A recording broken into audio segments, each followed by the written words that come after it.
Hello and welcome to Stocks, Stories and Skills. Today we'll discuss the FINAI strategy of Bajaj Finance. So FINAI, FI stands for financial and AI stands for artificial intelligence. आप सब लोगों ने बहुत सुना होगा fintech, the financial technology companies.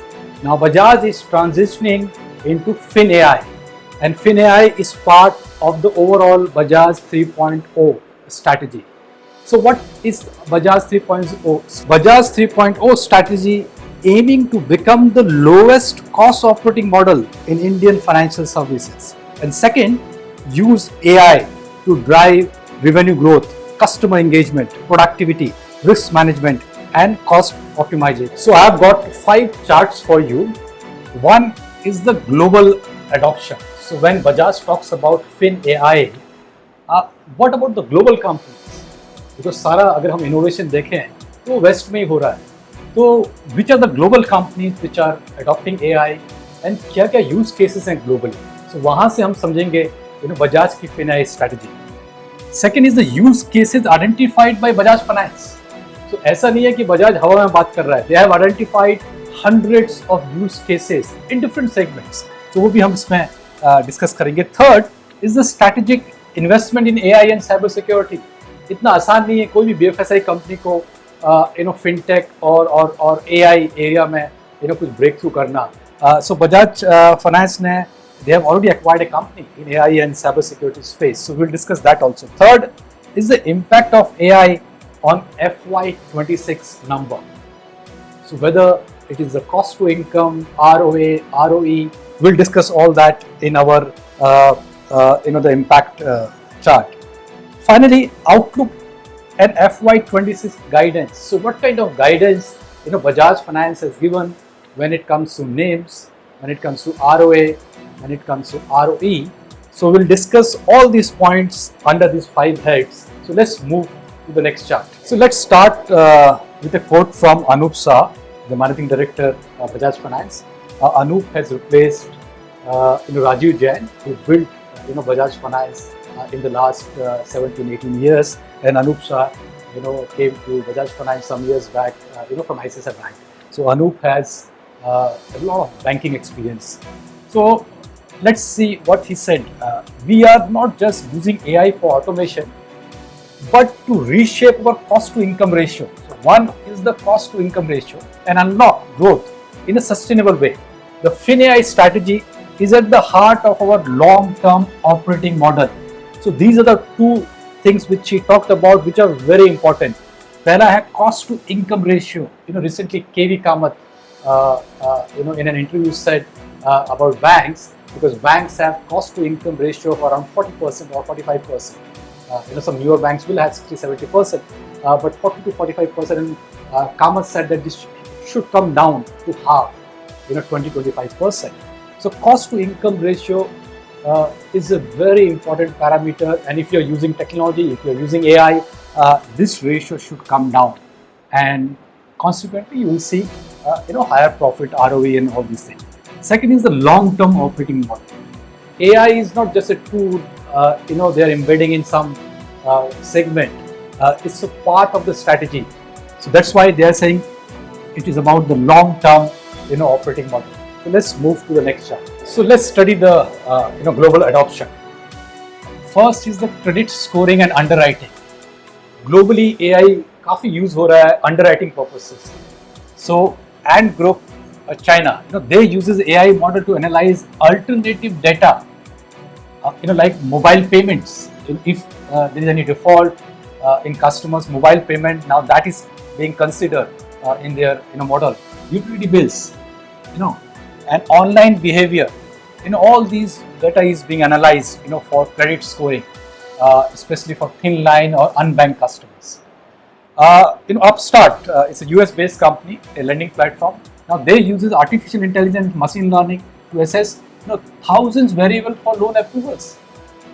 Today, if you see any banks, क्या मांगेगा आपसे? Income tax statement, KYC detail about your residence proof and and about your other liabilities and all that.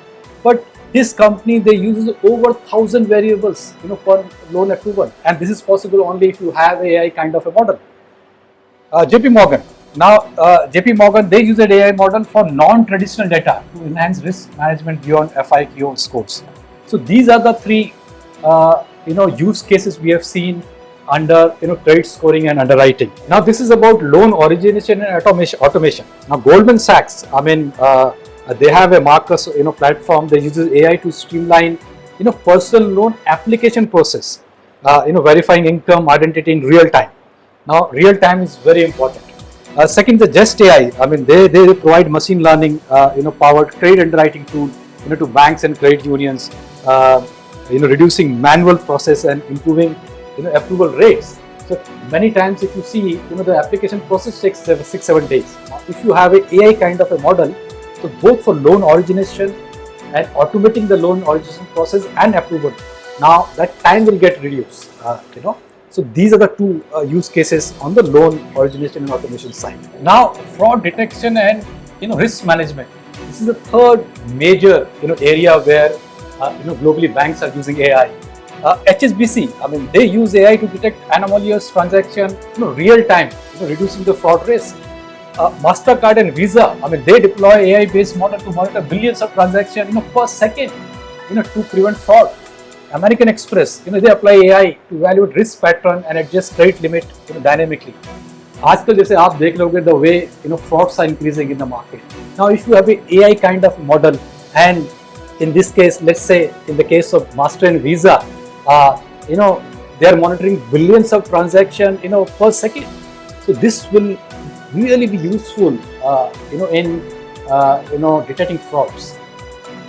Collection and customer communication. Now this is another important area on the front end side where you need a lot of manpower. So like Anup talked about the operating model. So that's where it comes in. Now Capital One and Wells Fargo, the US based company, they use AI driven chatbots and virtual agents to communicate with borrowers and assist with collections in personalized and non-intrusive ways. AI voice bots are increasingly used to remind borrowers of upcoming payments or negotiate new terms, improving recovery rates. Now यहाँ पर क्या होगा, जैसे अगर उनको पता है कि let's say 1 lakh of customer, their due date is let's say 2nd or 3rd, and a message will go, and if some customers are finding it difficult, they can always get back. So in a way, system will find it out, how many customers need some assistance, where then the human touch can come in. So these are the 4 major use cases that we are seeing globally. So let's move to the Bajaj part, the kind of use cases they are talking about. Now I have got a list of AI use cases which the Bajaj has talked about. Now one is AI for credit that we saw in the global use case also. So there are advanced AI model that enhances credit underwriting.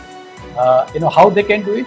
By predicting risk with greater precision, minimizing NPA and triggering early risk alerts. Now this use case will help Bajaj Finance to reduce its NPA, or maybe to alert early on if some corrective measures are required. So this is the one which we discussed earlier on. It's a very important use case, AI for credit.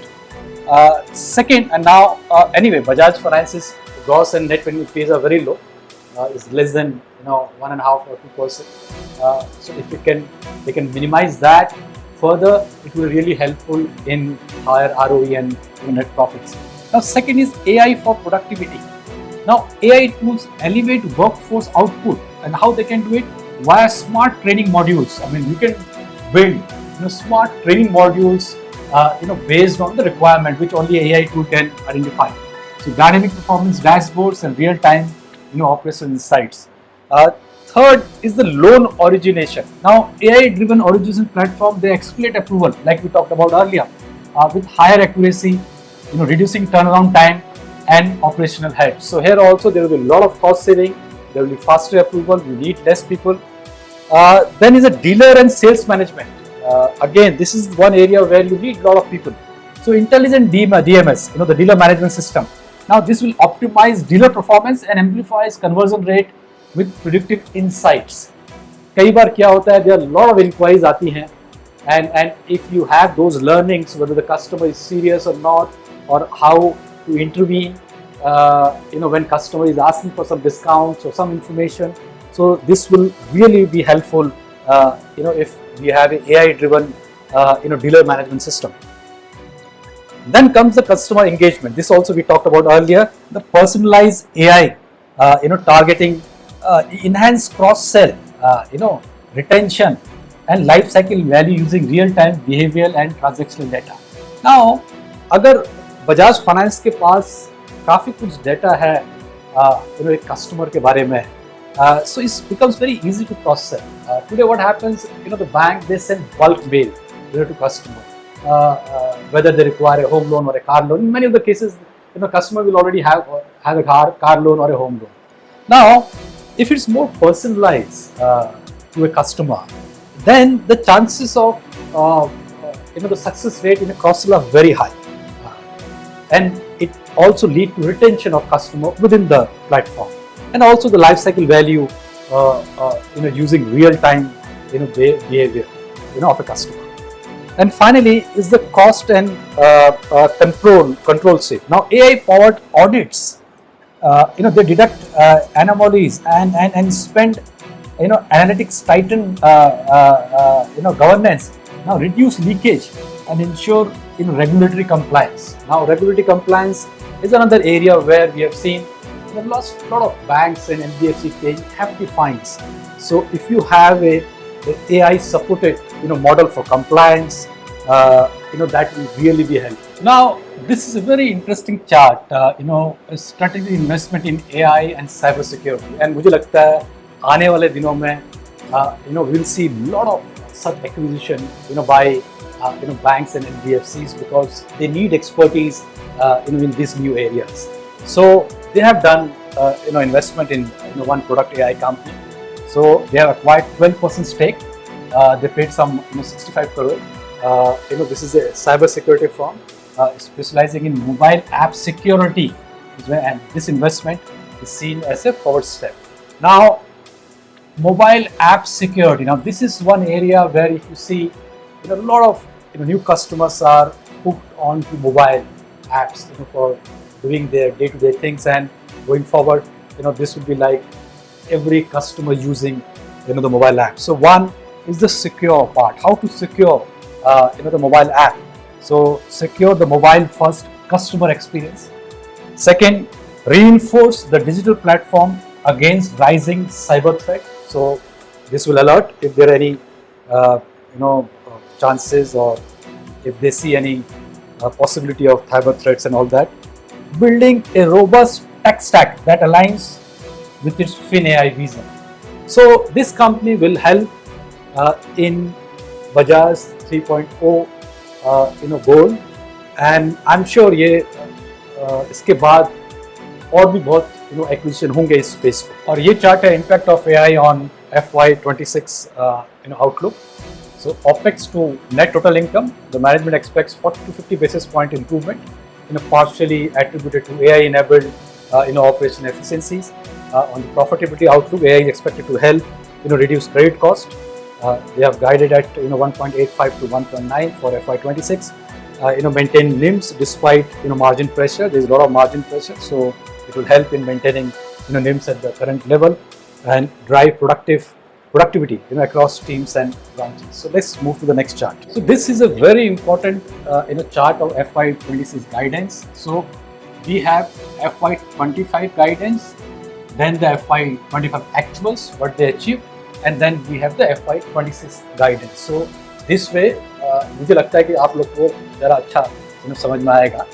Now net interest margin, NIMs are very important. It is the interest what you pay to your borrower, and interest earned what you get from your assets. The difference is NIMs. Now Bajaj finance ने FY25 में guide किया था 30 से 40 basis point का compression होगा निम्स में, but यहाँ पर 49 BPS 50 बेसिस पॉइंट का कंप्रेशन हुआ, जो बहुत नेगेटिव है. FY26 में they are saying it will be stable 10 to 15 basis point cost saving. So this is what they are guiding for FY26. Second is OPEX to net total income. 20 से 40 basis का improvement बोला था FY25 में, 80 basis point का improvement आया. Almost if you say take 20 basis point, it's double of that. If you say 20 basis point, it is 4 times. This is one area where they have really improved, and now they are talking about 40 to 50 basis point further improvement. So OPEX to net total income, they are doing really well. Now credit cost, this is another area of concern.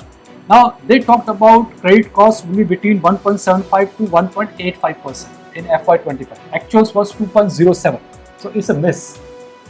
Much higher, the credit cost, which results in more provisioning and then results in lower net profit also. FY26, the current year, they are targeting 1.85 to 1.95. Slightly more than that, but it was 2.07 FY25. Profitability, PAT growth, it was cautiously optimistic थे, but growth बहुत कम आया, 16% आया. Maybe market was expecting 20% something, 20-25%. Now they are saying optimistic outlook. So they have not given any numbers there. Return on asset is very important, 4.6 to 4.8. They achieved 4.6. Now they are targeting 4.4 to 4.6. Return on equity impacted by surplus capital because they have got surplus capital this year, partly because of Bajaj housing finance case. And now it was 19.1% FY25. Now they are targeting around the same, 19 to 20%. Gross NPA 1.2, achieved 0.96, remain below long-term guidance, so no problem there. Net NPA less than 0.4, came 0.44, remain below long-term guidance. So this talks about maybe in 1 or 2 areas they miss in FY25, but if you look at the FY26 guidance, it looks promising. So as you can see, AI will redefine finance, and Bajaj Finance is taking some encouraging steps in this direction, and we have to see how much they achieve in the coming year. But let's talk about 2 or 3 big challenges which Bajaj Finance faces. Number one, Bajaj Finance is an NBFC, and today the kind of scale Bajaj Finance has achieved, the challenge can come from the liability side because they don't have the low-cost deposits like banks, but they're competing with banks in home loan, car loan, and all other consumer-related loan. So that's a big area, the scale and raising liabilities at a lower cost.